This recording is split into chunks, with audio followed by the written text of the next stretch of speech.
Welcome to the Slop Farm. Enjoy the video. You start by switching the watch off and removing the band so nothing obstructs the edges.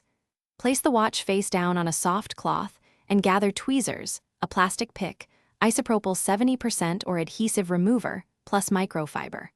Warm the old protector with a hairdryer or heat pad at about 30–40 degrees C for 20–30 seconds to soften the glue.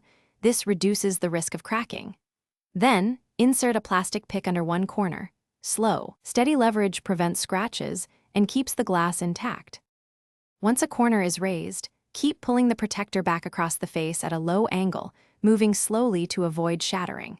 After removal, dab isopropyl on a lint-free cloth and clean in small circular motions until adhesive residue is gone. Make sure to reach the bezel to glass junction.